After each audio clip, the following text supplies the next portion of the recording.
لغاية لما اوصل لدليل ادانتك. ما قلت لك سيبك مني يا عادل بيه. الا صحيح، هو سيادتك لسه ما وصلتش لحاجه تربط الضحايا دول ببعض؟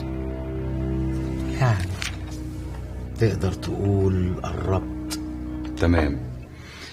ونصيحه يعني لو تقبلها من اخوك الصغير، خليك ماشي ورا السكه دي احسن. وطلب مني لو تقبله من اخوك الكبير، ما تساعدني ينوبك ثواب. يا ريتني كنت اقدر اساعدك والله، يا ما كنتش اتاخر. سيادتك ما تعرفش معزتك عندي عامله ازاي. بس اوعدك يوم ما اعرف حاجه ممكن تساعدك وتوصلك للحقيقه مش هتاخر. اظن بقى دلوقتي يعني الكلام بينا خلص، ويا دوب اروح اريح في الحجز شويه قبل ما اروح النيابه واطلع افراج. ماشي يا نادر، بس خليك فاكر ان بعد ما تروح النيابه وتطلع افراج احنا برضو هنتقابل تاني. ده يشرفني يا عادل بيه.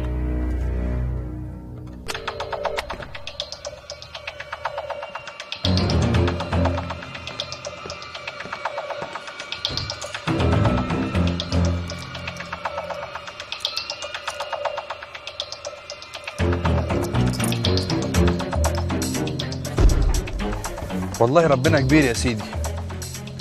حد يصدق ان ماما بعد ما كانت بتموت وكل الدكاتره قالوا ان السرطان خلى حالتها متاخره جدا ومفيش منها امل ترجع بصحتها تاني؟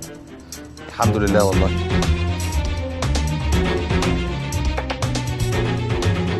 بس والله ربنا يكرمه الدكتور ده. شوف، هو صحيح خواجه لكن قلبه في رحمه على العيانين اكتر من كل الدكاتره اللي لفينا عليهم في مصر. دول كانوا هيموتوها يا جدع. هو صحيح علاج جديد لكن هيبقى رسمي خلاص بعد المؤتمر اللي الدكتور هيروح الشهر الجاي. انا حتى بلم له شويه حاجات كده شبه حاله ماما واروح له بكره اعرضها عليه، وهو كله بثوابه. صراحه يعني بعد ما شفت النعمه اللي بقت فيها ماما نفسي اساعد كل الناس. خلاص اوكي، مع السلامه يا حبيبي، مع السلامه.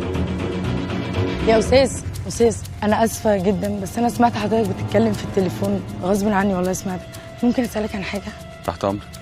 سمعت حضرتك بتتكلم عن علاج جديد عن الكانسر، وانا والدتي عندها كانسر والدكاتره حاولوا معاها وملهاش علاج. لا حول ولا قوه الا بالله، ربنا يشفيها يا رب. ينفع اعرف العلاج ده ايه نظامه؟ ده خبير اجنبي بيعالج بحاجه جديده اقوى من الكيماوي. طيب هو ده ليه نتيجه يعني؟ انا امي كانت منتهيه خالص ودلوقتي بسم الله ما شاء الله. الحمد لله. طب انا اقدر اوصل له ازاي؟